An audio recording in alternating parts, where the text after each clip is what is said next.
저는 오늘 여러분들과 함께 내가 선생이 되고자 하는 중심은 무엇인가 라는 제목으로 하나님의 말씀 나누겠습니다. 본문 말씀은 야고보서 3장 1절입니다. 내 형제들아 너희는 선생된 우리가 더 큰 심판을 받을 줄 알고 선생이 많이 되지 말라. 여러분, 오늘 본문 말씀은 매우 무시무시한 말씀이지요. 선생된 자들에게 하나님의 더 큰 심판이 예비되어 있다고 말합니다. 저는 이 말씀을 신학교 복학하기 전에 주님께 받았습니다. 늦은 밤 시간으로 기억되는데 이때 주님 앞에 깊이 엎드렸습니다. 이 말씀이 실제적으로 제 심령 속에 들어오니 탄식에 탄식을 거듭할 수밖에 없었습니다. 저는 두 가지 때문에 엎드렸습니다. 하나는 나는 말로써 주의 말씀을 전하는 자인데 내가 어리석어서 열심히 가르치되 그리고 열심히 죄를 꾸짖되 내가 그 말씀대로 살지 않으며 어떡하나 주님 저를 긍휼히 여기소서 하며 엎드렸습니다. 또 하나는 이것입니다. 제 부르심을 달아보기 위해서였습니다. 누가 나를 부르셨나? 나의 부르심이 누구를 위해 성취되어야 하는가? 하나님이 아니신가? 그런데 혹 나는 내가 선생이 되고자 함이 내가 영광을 얻기 위한 것은 아니었는가 살펴보았습니다. 여러분, LAB 주석에서는 이 본문 말씀의 배경에 대해서 이렇게 말합니다. 야고보는 사람들이 속히 선생이 되려고 하지 말아야 한다고 가르쳤다. 독자들 가운데 많은 이가 공동체 안에서 선생이라는 명성을 얻을 수 있는 자리를 갈망하고 있었다. 선생이 된다는 것이 왜 그렇게 매력적이었는가? 랍비나 선생이 된다는 것은 유대 아이들에게는 가장 최고의 소명이었다. 초기 교회에서 선생은 큰 영향력과 지위를 확보하고 있었다. 연이어서 이렇게 말합니다.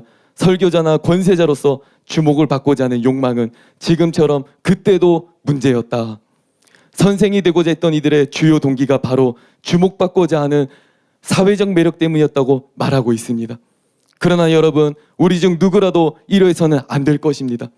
도대체 하나님의 심판이 더 막중하다는 것에 있어서 우리는 얼마나 심각합니까? 그것이 과연 나의 관심사입니까? 아니면 나의 관심은 여전히 사역입니까?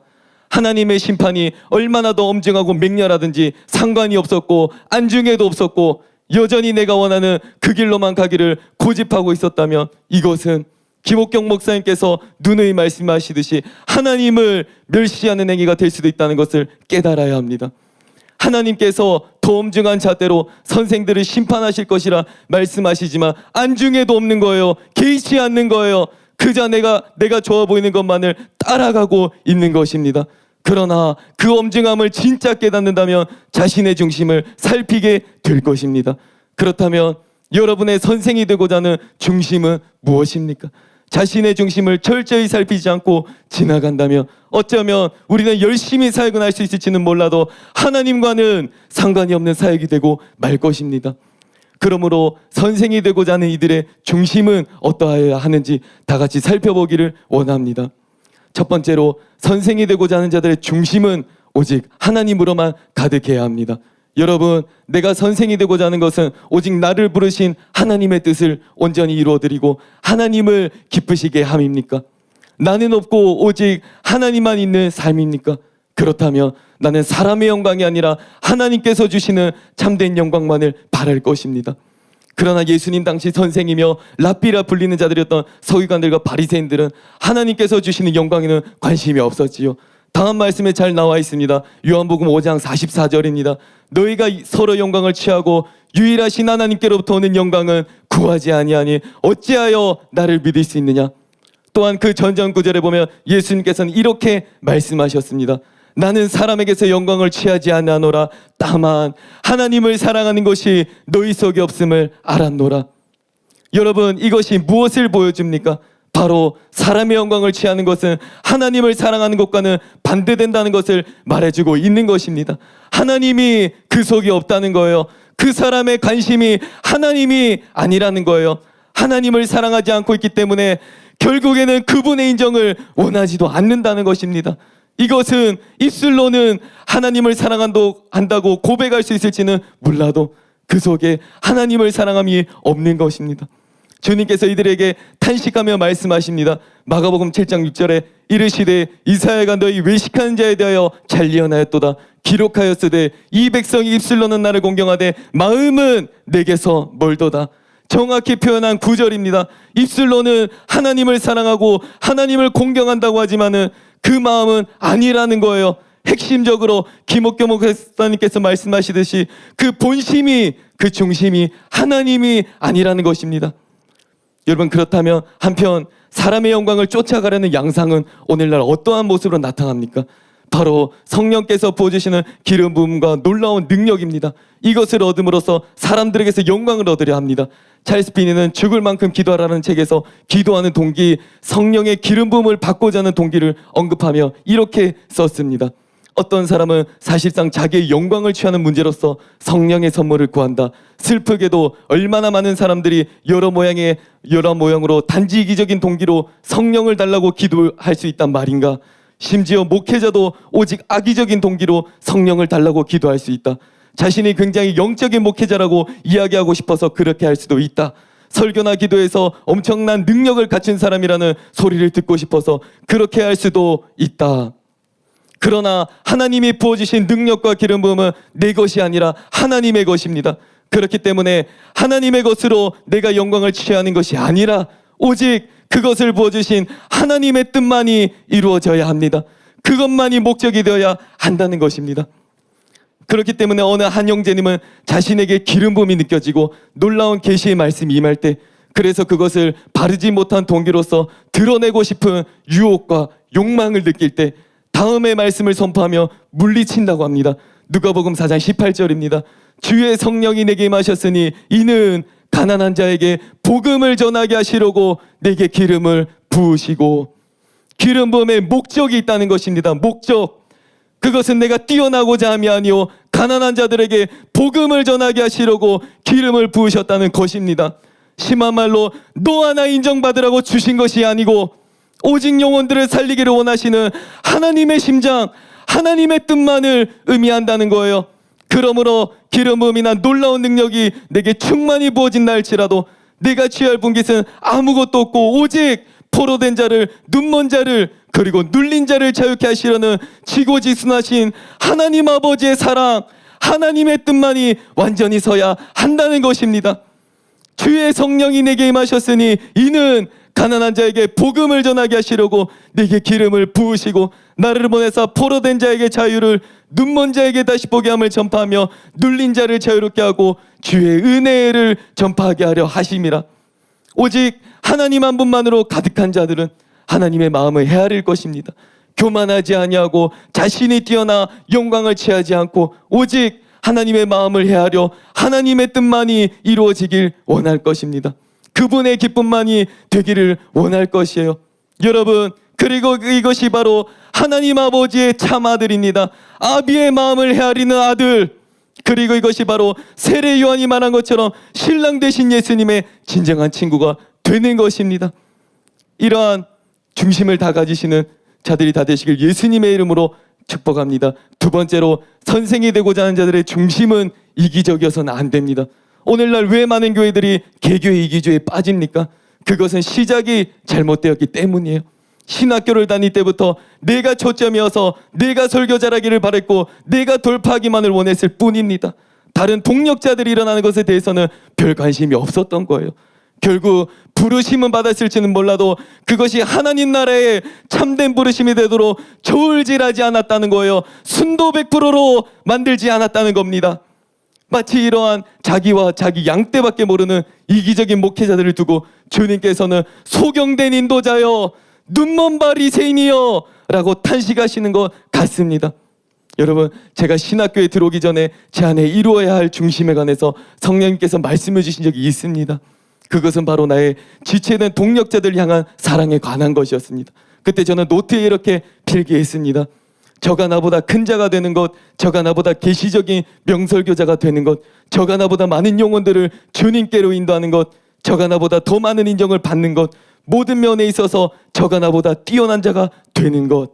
내가 정말 사랑한다면 저들이 이렇게 되길 원하는 상태가 되어야 한다.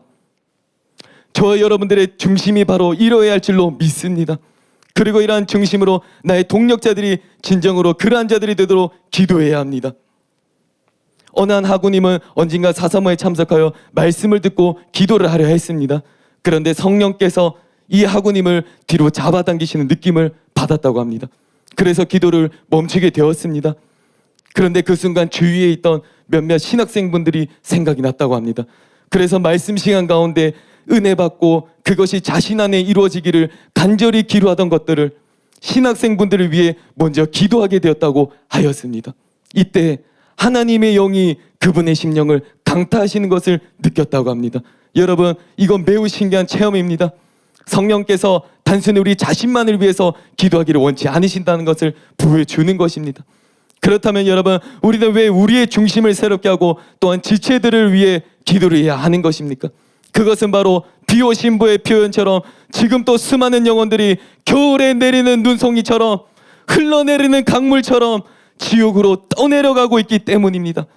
이들을 지옥의 수렁에서 건져내려면 나 혼자로는 안 된다는 거예요. 나도 일어날 뿐 아니라 저도 일어나야 한다는 것입니다.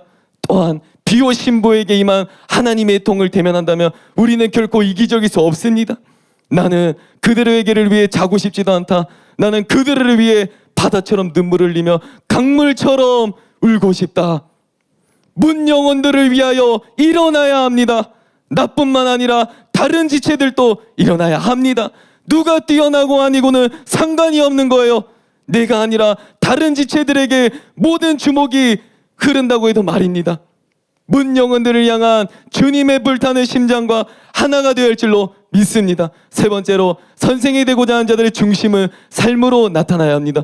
중심은 바르다고 하지만 삶이 바르지 않다면 그것은 가짜입니다. 삶이 바르지 않은데 중심이 바를 수는 없는 것이에요. 우리의 바른 중심은 반드시 삶으로 나타나게 되어 있습니다. 존 라일 감독은 거룩이라는 책에서 이렇게 말했습니다. 거룩은 그리스도의 형상을 덧입는 것으로 자신의 개인적인 삶과 습관과 성품과 행실을 통해 다른 사람에게 나타내 보이는 것이다. 거룩은 삶의 행실을 통해 다른 사람에게 나타내 보이는 것이라 말합니다. 내 안에 이루어진 거룩, 내 안에 새겨진 깊은 중심들은 반드시 삶을 통해 나타내 보여져야 하는 것입니다. 여러분, 저는 언젠가 직장에서 무척이나 사랑하기 힘든 사람과 함께 오랫동안 일하게 되었습니다. 같이 일하는 시간들 속에 주님께 참으로 많이 부르짖었습니다. 나를 향한 하나님의 뜻이라면 견디겠습니다. 사랑하기 위해 몸부림치며 주 앞에 엎드렸습니다. 그러나 여러분, 저는 이것 때문에 하나님 앞에 완전히 굴복할 수밖에 없었습니다. 그것은 내가 사랑을 말하는 자가 될 것이기 때문에 저는 사랑하지 않을 수가 없었던 것입니다. 하나님은 사랑이시기 때문에 사랑하지 아니한 자는 하나님을 알지 못한다고 하였기 때문에 사랑하지 아니한 자는 하나님을 알지 못하나니 이는 하나님은 사랑이심이라. 나는 사랑이신 하나님을 전하며 설교하게 될 자였기 때문에 사랑하지 않을 수 없었던 거예요. 여러분, 이와 같이 우리는 주의 말씀을 전하려는 자로서 먼저는 나부터 그 말씀에 순종하기 위해 씨름하며 주님 앞에 나아가는 자가 되어야 할 줄로 믿습니다. 그러나 내가 전하려는 말씀에 나부터 떨지 않고 나부터 행치 않으면 우리는 외식하는 서기관들과 바리새인들보다 나은 것이 무엇입니까? 지옥의 판결을 예배에 두고 있던 그들은 가르치는 자들이었지만 가르치기만 하고 자신이 가르친 그대로 행치 아니하는 자들이었습니다. 마태복음 23장 1절에서 3절에 이에 예수께서 무리와 제자들에게 말씀하여 이르시되 서기관들과 바리새인들이 모세의 자리에 앉았으니 그러므로 무엇이든지 그들이 말하는 바는 지키되 그들이 하는 행위는 본받지 말라. 그들은 말만 하고 행하지 아니하며. 이들에 대한 주님의 엄중함이 느껴지십니까? 이러한 자들에게 주님의 심판이 있을 것입니다. 그때 내가 그들에게 밝히 말하되 내가 너희를 도무지 알지 못하나니 불법을 행하는 자들아 내게서 떠나가라 하리라. 그러므로 우리는 두려운 마음으로 날마다 하나님 앞에 서야 합니다. 결론을 말씀드리겠습니다.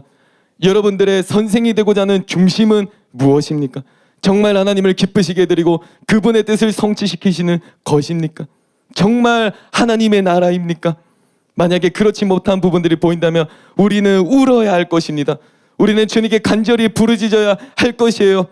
김옥경 목사님께서 말씀을 읽으시다가 자신 안에 하나님 말씀과 반대되는 것들을 마주하게 되셨을 때 몇 날 며칠을 하나님 앞에 엎드리며 간절히 기도했다고 하셨던 것처럼 우리도 그러한 깊이의 기도로 들어가야 합니다. 이것이 완전히 뿌리 뽑히도록 말입니다. 그냥 지나쳐서는 안 됩니다. 그렇지 않으면 나는 복음을 전한다 하지만 실제로는 복음의 대적이 될 수도 있기 때문입니다. 여러분들은 참으로 바른 중심의 사람이 되기를 원하십니까? 저는 그렇습니다. 담임 목사님 안에 부어져 있는 하나님 나라의 놀라운 중심들을 보게 되었을 때 엎드릴 수밖에 없습니다. 혹은 신학교 수업 때 중심에 관한 강의를 해주시고 나셨을 때 수업이 마치고도 자리를 뜰 수가 없었어요. 내 안에는 그것이 없었기 때문입니다. 또한 이것이 하나님이 기뻐하시는 중심이시라는 것을 알았기 때문에 저는 더 매달릴 수밖에 없었던 것입니다. 그분의 참된 기쁨이 되길 원했기 때문입니다. 여러분 저희 모두 하나님 중심, 영혼 중심이 되어서 하나님 아버지를 참으로 기쁘시게 해드리는 자가 다 되시길 예수님의 이름으로 축복합니다.